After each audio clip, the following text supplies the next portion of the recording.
Welcome to the Zootness, Part 1.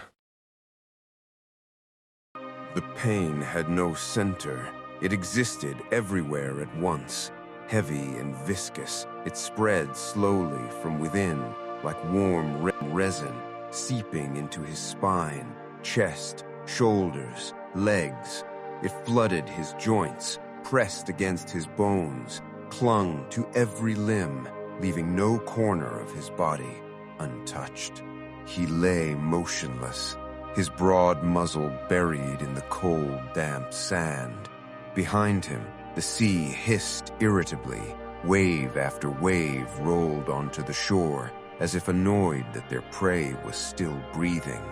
They were the ones that cast him here, and now they slid along his legs, leaving trails of biting cold, creeping higher and higher.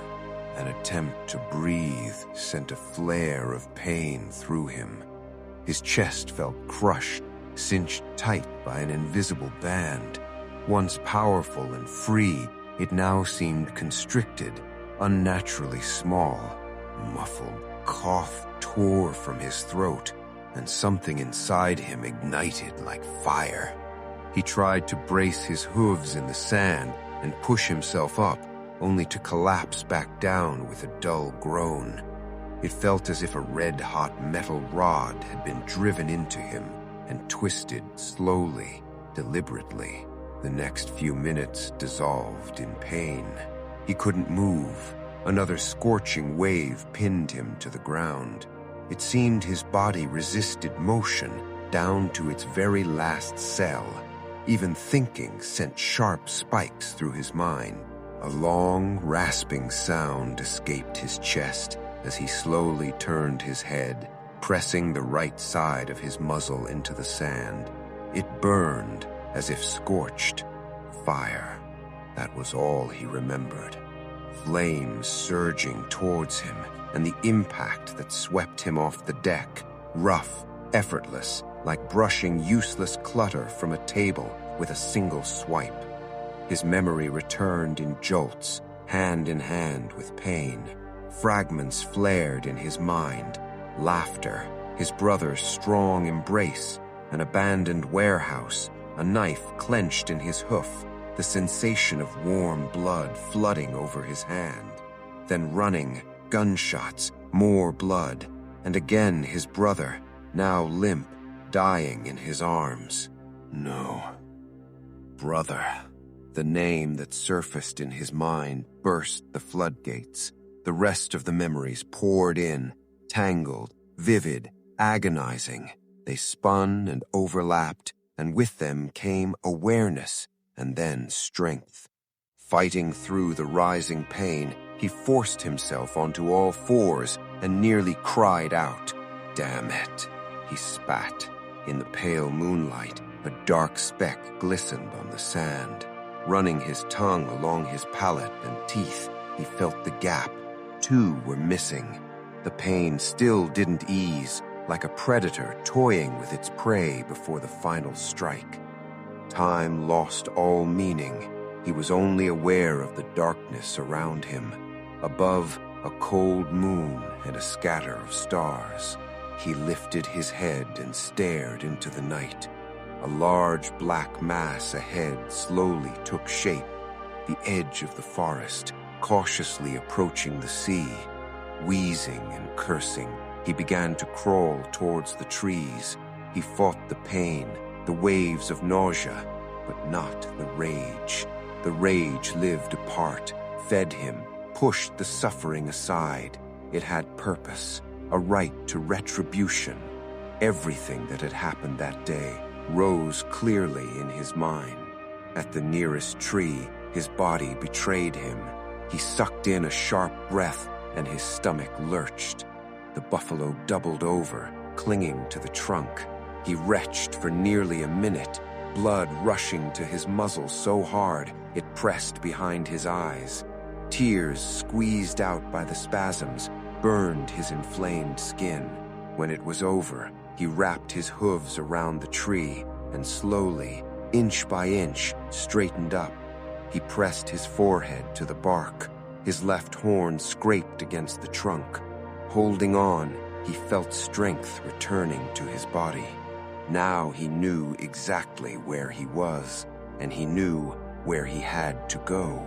The first steps were brutal.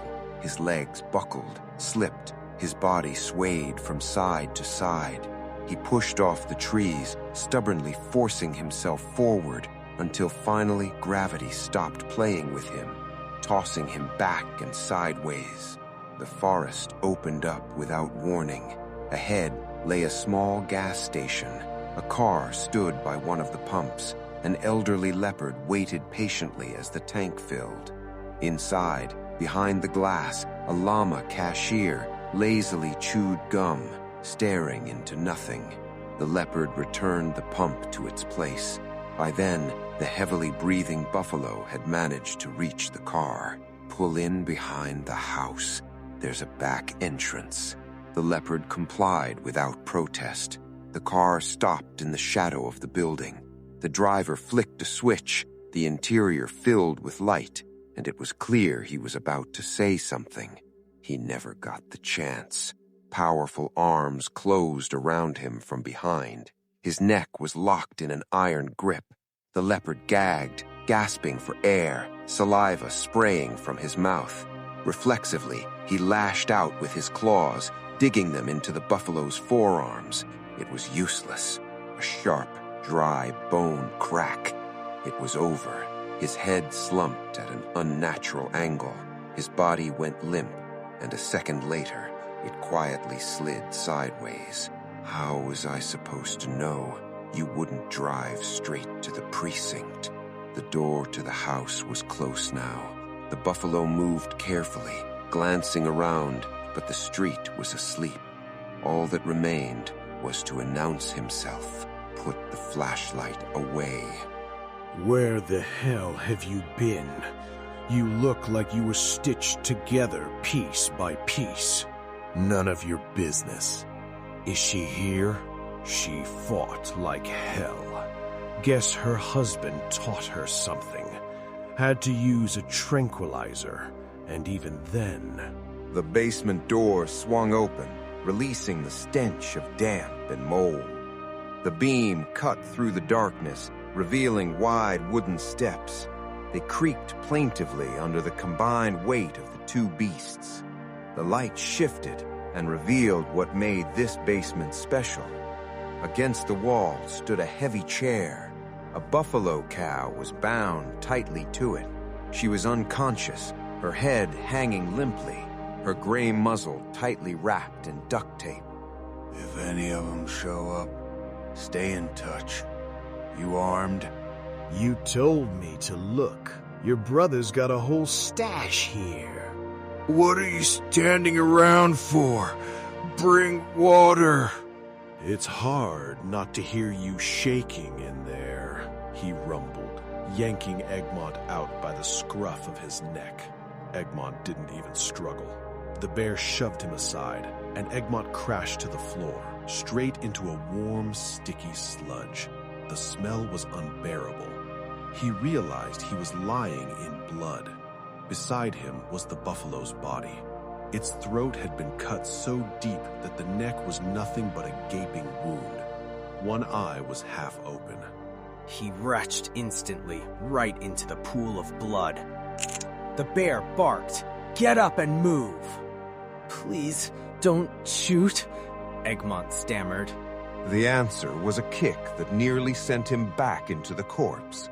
Hands grabbed him again and dragged him forward. By the exit, he saw the cook's body. Surprise! The bear cackled, shoving him out onto the deck. The others were there, dressed in black. One of them turned, and Egmont saw a blood-smeared buffalo head with a horn hacked off. "Why did you bring him?" the buffalo snarled. "Should have finished him right away."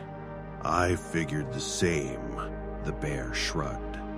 "Don't kill me," Egmont whispered. "No need to kill him." A calm voice cut in. "He heard everything. What's the point of keeping him alive?" "I said, don't touch him." "To the helicopter." Balaam said quietly. Dad? Egmont blurted out. Did you see what they did? That's enough. Tie him up. The helicopter's waiting. Is the charge ready? What charge? Egmont choked out. I'll explain later, his father said shortly. Egmont snapped. You rushed forward and struck. A split second later, a blow to the stomach knocked him flat. Positions! The bear shouted.